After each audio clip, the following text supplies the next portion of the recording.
요즘 증권사나 투자자들 다 어렵습니다. 세계적인 경기 불황이 장기화되면서 증권시장도 맥이 풀려버린 상황입니다. 이런 상황에서도 종합금융회사로 발돋움하기 위해서 적극적인 성장 전략을 추진하고 있는 증권사가 있습니다. 40년 역사의 한국투자증권인데요. 오늘 더 리더는 한국투자증권의 유상호 사장을 모시고 위기 상황에 대한 대응 전략과 저금리, 저성장 시대의 바람직한 투자 전략 등에 대해서 이야기를 나눠보겠습니다.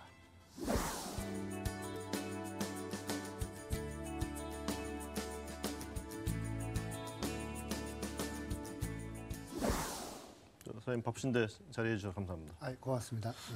쭉 제가 이렇게 자료를 보니까 2007년에 이제 47세 나이로 아주 국내 대형 증권사의 최연소 CEO가 되셨는데 이제 그대로 쭉 CEO를 하고 계신데 이렇게 장수하시게 된 비결은 뭐라고 생각하시는지요? 제가 이제 CEO 된 지 거의 6년 다 돼가는데요. 예. 장수란 얘기를 듣기는 좀 아직 짧은 좀 시간인 것 같고요. 하지만, 예.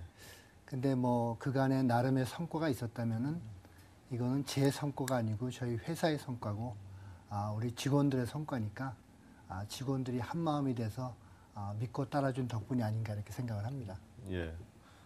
그 증권사 CEO, 이제 CEO들이 각종 뭐 다양한 업종에서 많이 계시는데 증권사 CEO는 어떤 점이 조금 달라야 된다고 생각을 하시는지요? 일단 증권업의 특성을 한번 봐야 될 것 같은데요. 예. 증권업의 가장 큰 특성은 다른 어떤 산업보다도 사람이 가장 중요한 자산인 그런 업종이고요. 그 다음에 워낙 변화가 많다 보니까 타이밍이 굉장히 중요한 산업이라고 생각을 합니다. 그래서 결국은 사람을 관리하는 능력, 즉 소통 능력이라든가 예. 사람의 마음을 끄는 힘 이런 게 좀 필요한 것 같고요. 그 다음에 빠른 변화에 대응할 수 있는 그런 순발력, 감각, 예. 거기에 맞춘 전략 수립 이런 것들이 결부되지 않나 생각을 합니다. 취임 후 이제 한국투자증권 쭉 이끌어 오시면서 이제 6년 되셨는데 어떤 부분에 좀 역점을 두어오신 걸로 볼 수 있을까요? 제가 취임 시점이 저희 회사가 예전에 동원증권과 한국투자증권이 합병한 지 1년 9개월 된 시점이었습니다. 예, 이제 한지붕 두 가족인 그렇습니다. 거를 예. 한지붕을 자꾸 합쳐야 되는 상황이었죠. 예. 그래서 뭐 제도적으로나 물리적으로는 일부 통합이 돼 있었지만은 거기서 더 나아가서 화학적인 결합이 굉장히 필요한 시점이었기 때문에 예. 거기에 가장 많은 힘을 쏟았던 것 같고요. 결과적으로 국내에서 금융기관 간의 합병 이후에 가장 성공적으로 빠른 시일 내에 화학적 결합을 이뤘다고 시장에서 평가를 해주시는 것 같습니다. 그러다 보니까 한국투자증권의 영업의 근간이었던 자산관리업과 동원증권의 영업의 근간이었던 주식위탁매매, 브로커리지를 어떻게 하면 잘 결부시켜서 시너지를 낼 건가, 거기서 어떻게 성장 동력을 찾을 건가, 그리고 그 바탕이 되는 IB 쪽과 결부시켜서 회사를 골고루 균형 있게 성장을 시키자 하는 생각을 갖고 왔는데 결국은 결과적으로 볼 때 지금 증권업 거의 대부분 중요한 분야에서 저희가 업계 선두권에 가 있는 거 보면은 소기의 성과를 이뤘다고 생각합니다. 종합금융투자회사로 이제 자리를 잡으셨는데 사장님께서 6년을 돌아보실 때 다른 증권사에 비교한 이제 한투의 차별화된 장점이 있을 거고 또 아직은 조금 더 보완해야 될 문제점, 단점, 뭐 문제점이라기보다는 조금 더 보완해야 될 점인데 그 두 가지를 좀 정리해서 말씀해 주신다면. 일단 장점부터 말씀을 예. 드리면은 저희 회사가 다른 어느 증권회사보다 다변화된 굉장히 안정적인 수익 구조를 갖추고 있습니다. 예, 그렇게 평가를 많이 하더라고요. 예. 좀 전에 말씀드렸듯이 증권업의 주요 분야에서 각 분야마다 업계 선두권이 주로 포진을 하다 보니까 주로 어떤 분야라고 이렇게 설명을 해주시나요? 증권업에서 그러면 가장 큰 수익원 순서대로 보면요. 예. 여전히 가장 큰 게 주식 브로커리지. 두 번째가 자산관리업, 세 번째가 IB, 그다음 트레이딩 이렇게 나가는데 그 모든 분야에서 저희가 좋은 위치를 점하고 있기 때문에 균형 잡힌 수익 포트폴리오를 가져갈 수가 있다. 다른 회사들이 많이 부러워하더라고요. 그런 것 같습니다. 예. 그리고 아무래도 조직 측면을 들여다볼 때도 다른 경쟁사에 비해서 굉장히 저희가 조직을 효율적으로 가져오고 있기 때문에 인당 생산성이 저희 업계가 제일 높습니다. 그런 게 특징인 것 같고요. 그 다음에 아무래도 저희는 독립된 회사이기 때문에 아무도 도와주는 데가 없고 기댈 데가 없기 때문에 예. 저희가 하여튼 최선을 다해서 살아남아야 된다 하는 그런 걸 바탕으로 해서 인사나 모든 시스템을 가장 객관적으로 공정하게 유지해 온 게 장점이 아닌가 생각을 하고요. 예.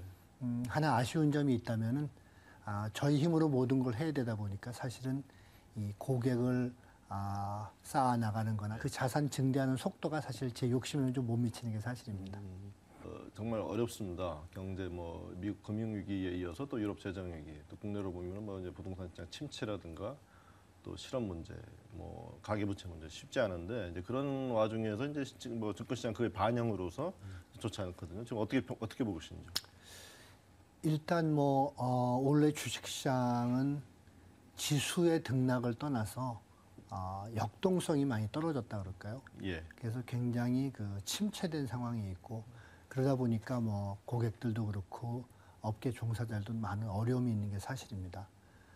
그리고 또 앞으로를 보더라도 사실 글로벌 금융위기 이후에 전 세계적으로 금융산업의 규제가 강화되는 추세이기 때문에 예.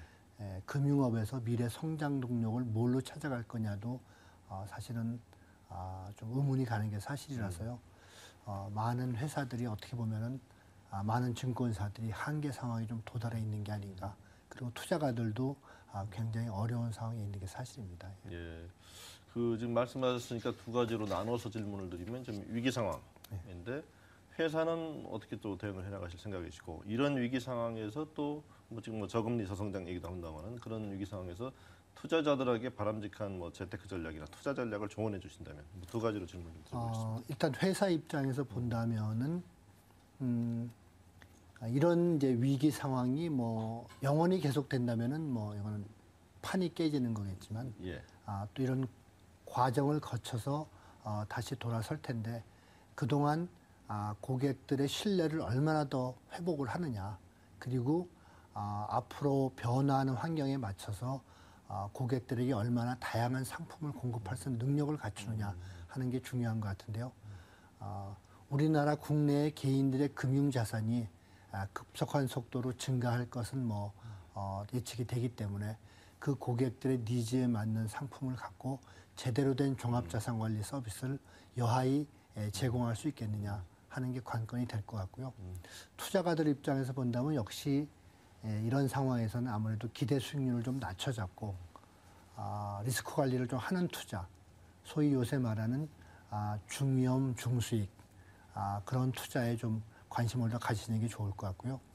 그 다음에 시장이나 산업을 본다면은 과거 10년 우리나라 경제나 증시의 어떤 성장을 놓고 본다면은 가장 큰 바탕이 됐던 게 중국의 성장, 특히 중국의 설비 투자 위주의 성장이 바탕이 됐기 때문에 그와 연관된 중공업들이 굉장히 각광을 받았습니다. 예. 근데 이제 중국의 성장도 뭐 7%대 안정기로 들어갈 거고 중국의 경제 기조도 투자보다는 소비 쪽으로 많이 옮겨갈 거기 때문에 이런 중국을 위시한 아시아의 소비 증대 이런 쪽에 누가 수혜를 받을 것이냐 하는 쪽을 좀 관심을 갖고 보시면 좋을 것 같습니다. 아무래도 이제 중국이 뭐 특히 미국의 영향 그 압력이나 이런 것 때문에 아무래도 이제 내수 중심의 성장 전략으로 갈 수밖에 없는 구조니까요. 그렇습니다. 예.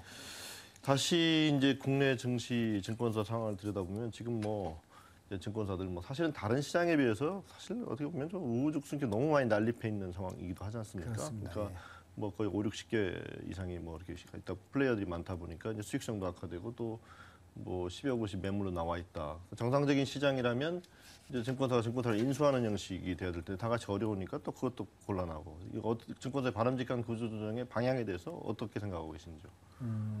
사실 그동안 경과를 좀 살펴보면요. 예. 최근 몇 년 새 증권업계에서 M&A가 좀 일어나긴 했는데 예. 그게 둘을 합쳐서 하나로 되는 케이스는 아주 드문 케이스였고요. 대기업이나 이런 데서 이제 인수를 해서 뭐 간판만 갈아타는 그렇죠. 그런 형태였고요. 아니면은 PF가 이제 산다든가 그러다 보니까 주인만 바뀌는 거였지 숫자가 줄지는 않았고요. 예. 그러는 과정에서 이제 신규 진입자는 많이 늘어서 지금에 이르렀는데 여전히 뭐 주인만 바뀌는 그런 M&A는 경쟁을 줄이는 데 도움이 될 것 같지는 않고요. 그러면 가장 좋은 방법은 기존의 대형사나 기존의 증권사들이 인수해서 합병을 해서 숫자를 좀 줄여주는 게 좋을 텐데 사실 그것도 큰 실익이 사실 없습니다. 그렇죠. 우리나라 같이 뭐가 장점이 증권회사들이 있어야 맞습니다. 이럴 텐데. 다 비슷비슷하기 때문에 예. 시너지가 잘 안 나는데 그래도 찾아보면은 시너지를 낼 수 있는 그런 조합들은 좀 나오는 것 같고요. 그래서 그런 쪽에서 자발적인 합병이 이루어진다면 좋을 것 같고, 그리고 결국은 이제 자본시장 통합법 개정안이 이제 예. 화두가 되는데요. 예. 아쉽게도 이번 뭐 국회에서 통과가 안 증자는 되었습니다. 덜컥들 다 해놨는데 예. 뭐 법이 통과가 안 돼서 뭐 이렇게 완전 발이 묶여 있는 상황이죠. 그렇습니다. 그러니까 사실 뭐 영어로 얘기하면 아이들 머니가 이제 쓸 수 없는 돈이 돼버린 건데 예. 지금 어떻게 돌파하실 수 있을까요? 일단은 뭐 증자한 돈들은 우선적으로는 뭐 고금리 차입금을 갖거나 아니면은 채권 운용이나 이런 쪽에 자기 자본 투자에도 좀 활용을 하고요. 그 다음에 지금 새롭게 펼쳐지는 헤지펀드 시장이나 이런 쪽에 그런 쪽의 비즈니스를 넓혀가는 데 지금 활용을 하고 있습니다.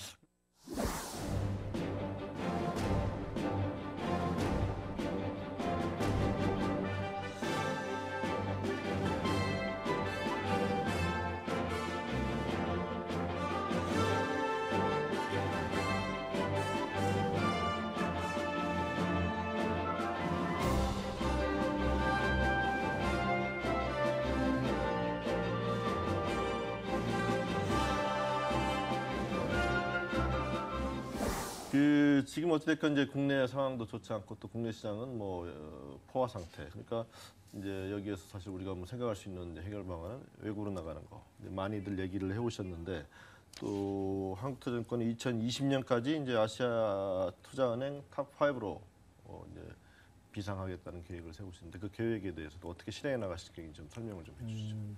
일단 저희가 지향하는 아시아 대표적인 IB의 모양을 먼저 말씀드리면요. 이게 뭐 글로벌 시장에서 초인류가 되겠다 하는 거는 굉장히 어려운 일인 것 같고요. 그리고 아시아 시장을 봐도 이미 일본이나 중국처럼 거대한 이제 경쟁자들이 있기 때문에 쉽지 않은 건 사실입니다. 그렇지만은 아시아에서 일본과 중국을 제외한 나머지 이머징 마켓들을 놓고 볼 때 그 나라들이 어떻게 보면은 향후에 전 세계에서 가장 성장 잠재력이 크고 매력적인 시장인 것 같습니다. 그래서 그런 시장에 적시에 진출을 해서 그런 시장들을 잇는 네트워크를 잘 형성을 한다면은 아시아 이머징 마켓을 대표하는 세계적인 증권사 그리고 이 아시아 이머징 마켓 선두주자 이런 위치를 점할 수 있을 것 같은데 그게 저희가 그리는 모습이고요. 그를 달성하기 위한 전략으로서는 그런 시장들을 가만히 들여다보면은 아직은 글로벌 초인류 IB들이 본격적으로 진출을 해 있지 않거나 시장의 규모가 적기 때문에 우리 입장에서도 우리 정도의 규모와 실력만 갖고 가도 충분히 그 시장을 우리가 리드할 수 있는 그런 시장들이기 때문에 좀 빠른 시일 내에 그런 시장에 자리를 내려서 현지에서 그 각 나라에서 대표적인 증권사로 우리의 자회사들을 키운다면은 20년, 30년 후에는 대한민국의 한국투자증권이 있듯이 아시아 전 지역에 똑같은 회사들이 여러 개 있는 모양이 될 텐데 그런 것들을 먼저 선점해 나가는 게 저희 전략이라고 하겠습니다. 이제 앞부분에서도 이제 증권업계 특징 중에 하나가 이제 사람을 관리하는 산업이다 이렇게 얘기하시는데 지금 이제 글로벌 IB로 가는 이제 길목에서 역시 제일 중요한 거는 이제 우수한 전문 인력의 확보, 우수한 전문력을 놓고 이제 외국 IB들과 경쟁을 하는 건데 지금 지금까지 성과는 어떠신지? 일단 사람을 뽑을 때 저희 이제 신입사원을 뽑는 경우가 있을 거고요. 경력직을 뽑는 경우가 있는데 경력직은 1년 365일 수시로 좋은 사람이 있으면 필요하면은 저희가 채용을 계속하고 있고요. 특히 이제 신입 직원들 장기적인 안목을 갖고 뽑는 신입 직원들 같은 경우는 진짜 좋은 인재를 뽑기 위해서 제가 직접 대학을 찾아가서 채용 설명회도 하고요. 그리고 사실 이 사람이라는 게 2, 3년을 보고 뽑는 게 아니기 때문에 시장이 좋을 때건 나쁠 때건 꾸준히 사람을 계속 신입사원을 채용하는 게 중요한 것 같고요. 그 다음에 결국은 얼마나 교육을 잘 시키느냐. 그래서 제일 중요한 것은 원석이 보석이 될 때까지 갈고 닦으면서 믿고 기다려주는 자세가 필요한 것 같습니다. 그래서 그런 측면에서 긴 안목에서 사람을 키우려고 애쓰고 있습니다. 그 말씀이 나온 김에 이제 신입사원을 뽑기 위해서 직접 이제 대학 현장에 나가시는데 그 증권사 들어오고 싶어하는 또 일하고 싶어하는 그 젊은이들에게 좀 이렇게 준비해라. 이게 뭐 실질적인 준비의 문제가 될 수도 있고 자세의 문제일 수도 있을 텐데 좀 조언을 해주신다면 어떤 조언을 해줄 수 있을까요? 일단 이 증권업이라는 게 특성상 볼 때 자기 적성에 맞는 사람한테는 굉장히 좋은 직장입니다. 예. 근데 자기 적성에 안 맞는 사람한테는 이보다 더한 고통이 없을 수 있을 어떤 적성이 정도입니다. 필요할까요? 결국은 일단 이 업이 자기한테 맞는지 안 맞는지를 한번 살펴보는 게 좋을 것 같고요. 맞는다는 판단이 든다면은 그 다음부터는 뭐 꼭 많은 지식을 학생들이 쌓을 필요는 없겠지만은 관련된 공부도 하고 또 우리가 어차피 증권업이라는 게 증시라는 게 세상 모든 것을 다 반영하는 거기 때문에 다양한 활동 경험들을 쌓아 나가면서 열정을 키우는 게 중요한 것 같습니다. 그 지금 이제 뭐 IB로서의 성장 얘기를 많이 하는데 사실 이제 이런 지적도 있거든요. 사실은 이제 그 미국이라든가 유럽의 IB는 사실은 역사적으로 이제 경제가 글로벌화되는 다국적화되는 과정에서 금융이 같이 따라 나오면서 됐는데 뭐 그런 관점에서 볼 때 우리가 과연 정말 글로벌 IB 그런 역사 배경이 좀 우리가 좀 일천한데 그렇게 과연 키워낼 수 있을지 그런 역량이 있느냐는 문제에 대해서 또 이제 그런 시각을 가지고 계신 분도 있습니다. 그거 좀 본질적인 문제인데 어떻게 보시는지요?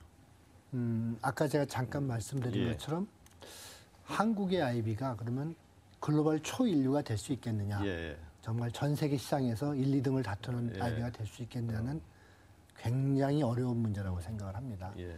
이게 오랜 역사와 글로벌 네트워크 규모 모든 게 예. 따라줘야 되는데 우리나라 경제 규모가 세계 1, 2등이 될 수 없다면은 예. 우리나라에서도 세계 1, 2등의 IB는 나오기 그렇죠. 어려운 실무랑 게 같이 가는 거기 때문에. 현실인데요. 예. 그래서 결국은 차별화된 전략이 필요하다. 예. 우리가 잘할 수 있는 것과 할 수 없는 것을 구분하는 게 중요하다.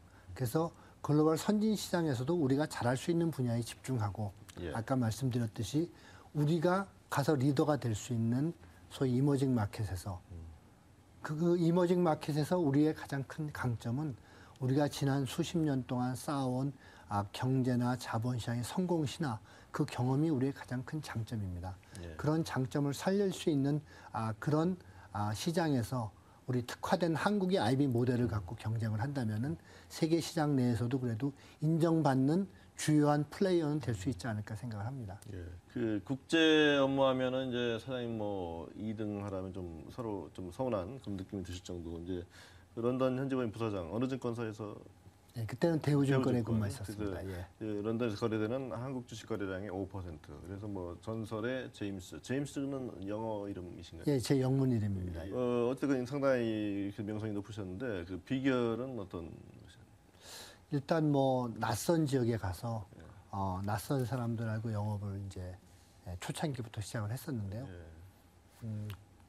과연 내가 여기서 잘할 수 있는 방법이 뭘까를 생각해봤는데 남과 다르게 하는 거라고 생각을 했습니다. 그래서 대부분의 경우는 자기 입장에서 고객을 바라보는 경우가 많은데 고객의 입장에서 진짜 필요로 하는 서비스가 뭔가 그 고민을 좀 많이 했던 것 같고요. 그래서 그런 것들을 제공해 주려고 애를 많이 썼던 것 같고 길게 보고서 지금 1, 2년이 문제가 아니라 제가 런던을 떠난 다음에도 제 후임자들이 성공할 수 있도록 그런 관점에서 고객의 이익을 좀 최우선적으로 배려하는 영업을 해야 되겠다.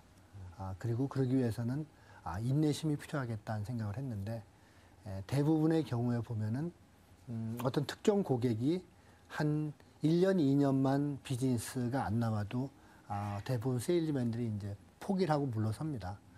근데 이제 저 같은 경우에 한 예를 들면 그때 쿠웨이트 투자청의 예. 자회사인 쿠웨이트 인베스트먼트 오피스가 세금 문제 때문에 한국에 투자를 하고 싶어도 못했는데 5년 동안 제가 비즈니스 하나도 못 받고 서비스를 해줬었습니다.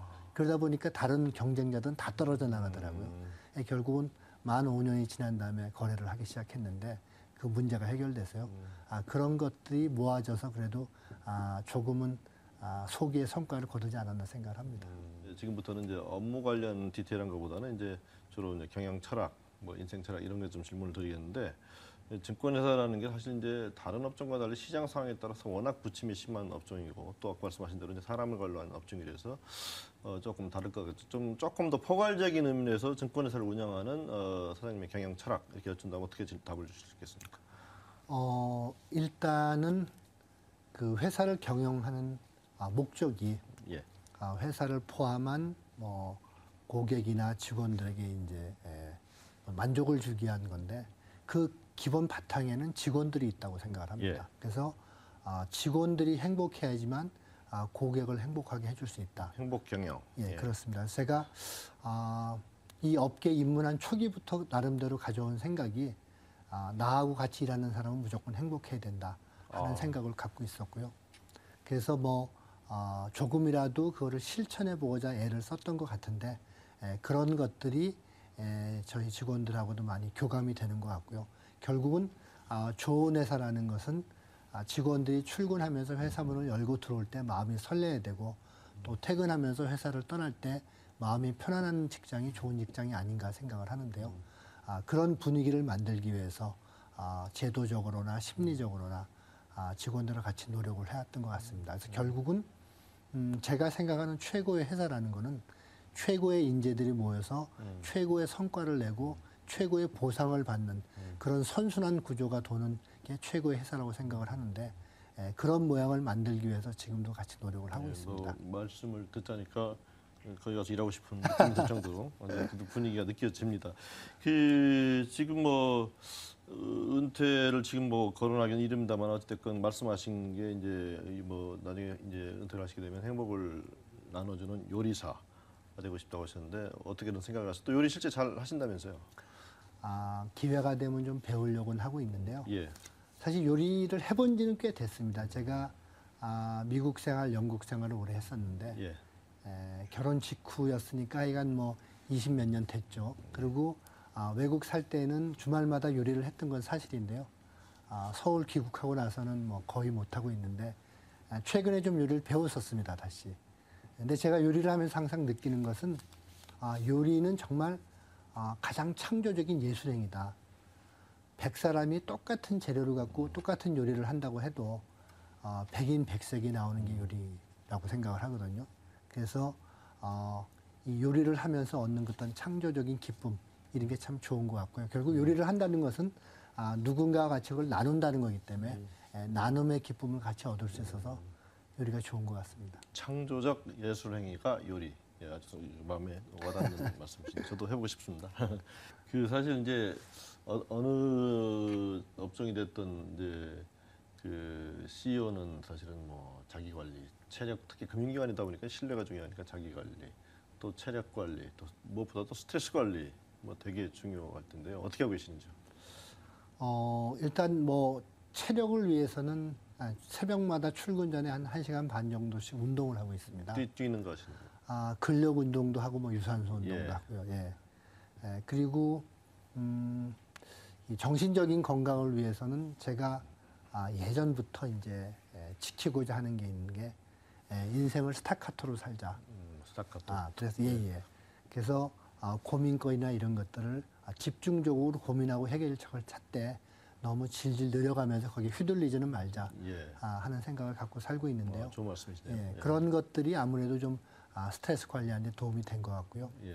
그리고 결국 자기 관리라는 게 저도 잘 못합니다만은 절제를 해야 되는데 그러려면은 끊임없는 자기 반성 내지는 제 3자가 바라보는 내 모습이 어떨까를 항상 좀 생각하면서 살면은 조금은 관리가 되지 않을까 생각을 합니다. 뭐 회사도 훌륭하게 운영하시면서 아주 훌륭한 인생 철학을 가지고 계신 것 같습니다. 시간이 좀 돼서 마지막 질문으로 뭐 지금 오늘 대담에도 쭉 말씀을 해오셨지만 포괄 이제 쭉 정리하는 의미에서 한국투자증권 유상호 사장님 앞으로 포부. 일단 제가 증권업에 처음 몸 담았을 때부터 갖고 있었던 꿈이 있습니다. 제가 한국의 증권업이 세계 속에 우뚝 설 수 있도록 조금이라도 기여를 해야 되겠다 하는 생각을 했었는데 결국은 저희 한국투자증권이 목표한 대로 아시아 대표적인 IB가 되는데 토대를 좀 구축하는데 역할을 했으면 하는 바람이 있고요. 더 나가서 뭐 제가 할 수 있다면은 업계를 위해서 할 수 있는 일이 있다면은 해야 될 것 같고요. 그리고 그게 1차 목표인데 2차적으로 은퇴한 후에는 아까 말씀드린 대로 주변 사람들에게 행복을 나누어주는 요리사가 되고 싶습니다.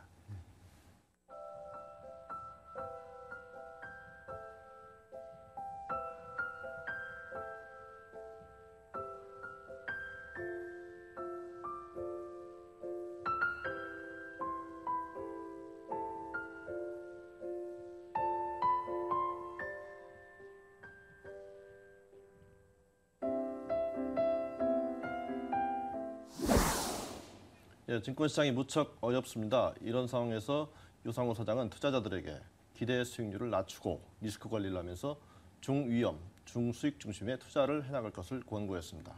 유상호 사장이 이끄는 한국투자증권이 앞으로 글로벌 IP로 우뚝 서는 날이 오기를 기대해 봅니다. 오늘 바쁘신 가운데 나오셔서 유익한 말씀 해주신 사장님 감사드립니다. 예, 고맙습니다.